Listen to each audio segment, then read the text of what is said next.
It's time for Alamogordo Town News on Crazy Radio. I'm Anthony Lucero. When it comes to news here on KALH, weather always comes first. Heavy rain and flash flooding is possible across the western Gulf coastal region and across the coastal states of Washington, Oregon, and Northwest California. Wildfire threats across the central and southern plains, much above average temperatures from the Rockies east to the east coast, while much cooler air settles south into the northern plains, upper lakes, into northern New England. Winter weather with heavy snow is possible for northern New England and portions of the central to northern plains towards the upper Mississippi Valley and upper Great Lakes. Closer to home, windy and near critical to critical fire weather conditions are returning to the forecast today through Sunday. Above average temperatures will persist through the weekend and into next week. Tree pollen is moderate while dust and dander remain very high. Allergy sufferers, those with sinus issues, and those with asthma have a very high risk today for complications. Use medication accordingly. We'll have another look at the weather following this news. This is Range Control with roadblock information for Friday, March 28th. Roadblocks are subject to change without notice. Highway 70, Highway 380, Highway 54, Owen Road, Nike Avenue, and War Highway are scheduled to remain open all day. There are no internal roadblocks scheduled for Friday, March 28th. The New Mexico State Police have announced they will be conducting sobriety checkpoints and saturation patrols, registration, insurance, and driver's license checkpoints in all New Mexico counties during the month of April 2025, while at the same time ignoring your Fourth Amendment rights. Hundreds of lives could be saved each year if every driver had the courage to make the right decision, to not drive impaired, and equally if police would go looking for drunk drivers versus expecting them to roll on in to be arrested. A Vietnam Veterans Day barbecue is taking place tomorrow at the VFW 7686. Open to the public from 2 to 4:30. Brisket, pulled pork, Greek salad. Bar is going to be open for non-alcoholic beverage service. The regular City Commission on the Family Fun Center, presentation by the Inn of the Mountain Gods, will be taking place April 8th at the City Commission Chambers at City Hall. That meeting will begin at 6:30. Presentation will take place during the meeting. Well, today is Friday. It's time for a cat chat from Kitty City NM. Hi, this is Kathy Denton with Kitty City. Welcome to this week's edition of Cat Chat. Today I want to feature the Fluffy Kitties. Kitty City recently took in 3 gorgeous litter mates, 2 girls and a boy. We named them Archie, Veronica, and Betty. These beautiful siblings are all various shades of gray and white, with white on their faces, chest, and feet. They are long-haired tabbies with Maine Coon features. These kittens are approximately 6 months old. They were rescued from the outdoors and are making nice progress at Kitty City. They were understandably shy at first, but socializing is going well. Veronica especially has made great strides. She has shown us humans that she likes us and wants to spend time with us. She also lets us know that we can pet her all day long. She purrs contentedly while being given a rub down. And now she is communicating to Archie and Betty how great it is to trust a human. Veronica, Betty, and Archie have been spayed and microchipped. Our next fluffies are a pair of 6-month-old brothers, Linus and Lewis. They are handsome orange tabbies with long hair, and they also have some Maine Coon features, including long ear hair. Both are shy, but loving kitties. They are the type of kitties who will show devotion and loyalty to their human. Linus and Lewis have shown their devotion to their foster, who raised them in her home from birth. They are very playful. Linus is smaller than Lewis, and he is the most rambunctious of the two. Both boys have a date with Kitty City's vet this past week, and they are now neutered and microchipped and have all their vaccinations. An appointment can be made with the foster for anyone who wishes to meet these nice brothers. Otherwise, you can find them at our adoption event or on our webpage. We feel our next kitty qualifies to be labeled a fluffy. Although Spotty has medium fur rather than long fur, she is quite soft and fluffy. She is mostly white with some black and white and has some black spots on her white mouth.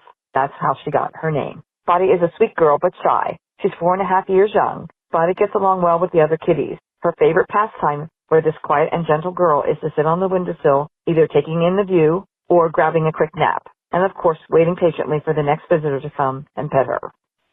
Please stop by Kitty City at 56 Stanley Ranch Road to see Archie, Veronica, and Betty, Linus and Lewis, and of course Spotty. We are open Monday through Saturday, 8:30 a.m. to 12 noon, or you can visit our website at www.kittycitynm.com to see all our cats and kittens available for adoption. Tomorrow, Saturday, March 29, Kitty City will not have an adoption event at the White Sands Mall. Instead, please come to visit us at Kitty City from 8:30 a.m. to 12 noon to see all our adorable cats and kittens. or visit Alamogordo Animal Control from 12 noon to 5 p.m. to see the cats and dogs that need their forever family. Kitty City and Alamogordo Animal Control will be back at the White Sands Mall on Saturday, April 5, April 12, and April 26 from 10 a.m. to 4 p.m. Your forever friend is waiting for you at Kitty City and Alamogordo Animal Control. This has been Kathy Denton with this week's edition of Cat Chat. I'll be talking with you next week from Kitty City. Kitty City and you. No one loves them better. News from around the state in just a moment. This is Alamogordo Town News on Crazy Radio. I'm Anthony Lucero. Directory Plus is the right size book. It's the book if you need a phone book. That's what just one person has to say about Directory Plus. With its red cover, features, colorful yellow pages, and lots more, it's no wonder people all over use Directory Plus. It has so much more information. You can cross-check phone numbers or addresses or pretty much anything. Look on the plus side, Directory Plus. I'm a big fan of Directory Plus. From basic to advanced computer repairs, it's GalacticGeeksPCRepair.com. Local business owned and operated by Greg Gutierrez, available for on-site work from 9 to 6 daily. Installations, upgrades, even virus repair. For information, email Greg at GalacticGeeksPCRepair.com. Google IT support, professionally certified. Local news from local perspectives, from local voices. AlamogordoTownNews.org. Local sports, local events, and local happenings and more. Nonprofit owned and operated by Second Life Media. We are Otero County. AlamogordoTownNews.org. Heard daily on Crazy KALH Radio 95.1. Ma, is this how you feed a hamster?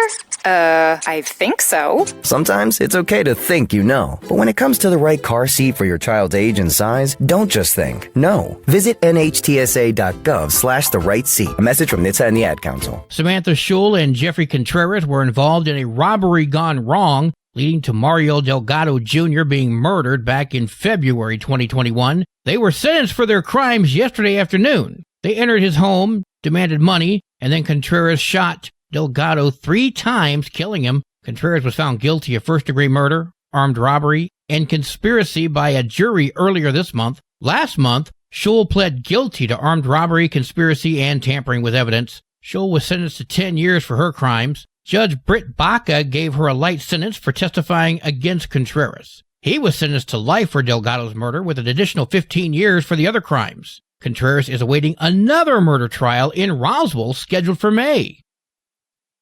The New Mexico Supreme Court overturned the conviction of a Donna Ana County woman for her role in an alleged murder-for-hire plot. Crystal Cardenas was sentenced to life in prison 3 years ago for the 2018 murder of her ex-boyfriend, Mario Cabral, and 24 additional years for conspiracy to commit first-degree murder, as well as criminal solicitation to commit first-degree murder. Cardenas was also facing first-degree murder of Cabral's girlfriend, Vanessa Mora, but the jury ended up acquitting Cardenas of that charge. Cardenas' boyfriend, Luis Flores, pled guilty to conspiracy resulting in death after he shot both Cabral and Mora in their home in 2018. Cardenas had a daughter with Flores, and the court concluded that Cardenas failed to receive a fair trial because the prosecution was permitted to question the defendant about the 6-month-old daughter testing positive for methamphetamine. Cardenas filed an appeal and argued that the prosecution's questioning about the daughter's drug test was inadmissible. The court's majority agreed that the trial court erred by permitting the questioning, ordering the case back to the 3rd Judicial District Court for a new trial.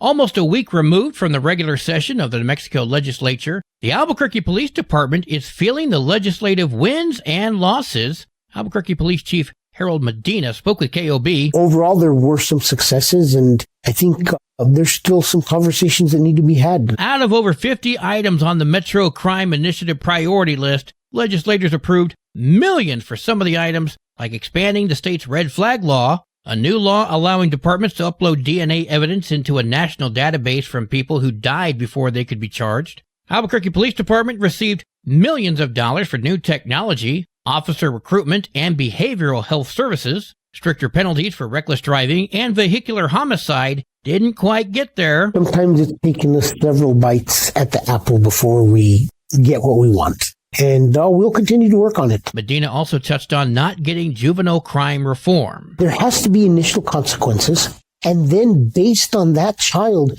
we need to carve out a path of success. We have to build a system that is successful. And part of that success is, yes, we release some individuals, but we release them into a program. if we release them into resources. The governor is expected to call a special session to tackle that issue. The Las Cruces shooting is fresh on our minds and hearts. Will the kids involved receive life sentences? Will they do hard time? They will qualify for the new homicide scholarship that the Democrats passed in the state legislature this time. It defies belief, but they passed a bill saying that kids that kill need a scholarship to go to college, but also $2,000 a month spending pay. Now, you tell me how that's going to affect crime. When you reward things, you typically expect to get more. So baseball players who hit home runs, they get a higher salary, they get bonuses, and you'd expect more home runs to be hit. And so the same thing applies in this social experiment that the Democrats are taking on. But sad events occurring in Las Cruces, we've got to just always keep the victims in mind, because too often the Democrats in New Mexico keep the criminals in mind and they give them all of the advantages, and then the victims get nothing generally. No satisfaction from justice or anything. You can hear the rest of that commentary on the Inside New Mexico podcast with Steve Pierce. Sports and weather are coming up next. This is Alamogordo Town News on Crazy Radio. I'm Anthony Lucero. They are role models and educators. Their work requires a great deal of time and energy for very little pay. Who are these unsung heroes? Thanks, Coach. Thanks, Coach. The simple truth about education-based athletics in New Mexico is this. Without a committed team of coaches and administrators, they just wouldn't be possible. School sports, they bring out the best in all of us. This message presented by the New Mexico Activities Association and the New Mexico Athletic Directors Association. There are 41 games for New Mexico softball today. That includes Reynoso at Santa Fe Indian, Capitan at West Las Vegas, Alamogordo at the Rio Rancho Tournament. Go Lady Tigers! There are 45 games for New Mexico baseball today. That includes Mescalero at Grady, Mesilla Valley Christian at Chaparral, and Tularosa heads to Magdalena. Wow! Go Wildcats! Well, today is Friday. It's time to check in with Christy Lepis and find out where the fish are biting. At Alto Lake, fishing for largemouth bass was fair to good when using jackhammer chatterbaits. At Bill Evans Lake, fishing for rainbow trout was fair to good when using garlic power bait. At Bonito Lake, fishing for trout was very good when using green power bait. At Carlsbad Municipal Lake, fishing for trout was good when using trout magnets and spinners. At Elephant Butte Lake, fishing for striped bass was slow to fair when using jerkbaits. Fishing for catfish was good when using cut bait and very good when using chicken. At Green Meadow Lake, fishing for catfish was fair to good when using power bait. At Grindstone Lake, fishing for trout was good when using worms and salmon glitter power bait, as well as grub spinners. At Lake Van, fishing for trout was slow when using spinners. At Oasis Park Lake, fishing for trout and catfish was slow when using corn.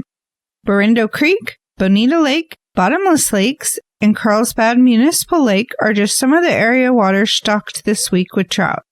And our catch of the week is, drumroll please, 10-year-old Jay Stibaka caught 8 catfish using chicken at Elephant Butte Lake. One of them looks as big as he is. That's it for this week. Join us next week as we tell you the fishing hotspots and what they're biting on. For Crazy Radio, I'm Christy Lepis, reminding you to take your family fishing. Your Crazy Radio spot-on weather forecast for the Tularosa Basin today calls for sunny skies, winds gusting up to 30 miles per hour. Partly cloudy skies tonight, winds gusting up to 30. Mostly sunny tomorrow with areas of patchy blowing dust after 1 p.m., winds gusting up to 30 miles per hour. Your high today in the basin, 81. Low tonight of 52. High tomorrow, 74 degrees. In Cloudcroft, sunny skies today, winds gusting as high as 26 miles per hour. Mostly clear tonight, winds gusting up to 29. Mostly sunny and windy tomorrow, winds gusting up to 40. Your high today in Cloudcroft, 60. Low tonight of 39. Wind chill is going to make it feel like it's 32. High tomorrow, 53 degrees. Local breaking news can be found on our website, alamogordotownnews.org, and learn more about Crazy Radio by visiting kalhradio.org. Also, check out the Crazy KALH Radio YouTube channel. That's where we post our daily newscasts, complete interviews, and other information which concerns everyone in the Tularosa Basin. Be sure to give this video a like and subscribe to our channel if you've not done so already. That way you too can remain informed of the goings-on in the Tularosa Basin. And that concludes today's edition of Alamogordo Town News on Crazy Radio. I'm Anthony Lucero. Enjoy your weekend.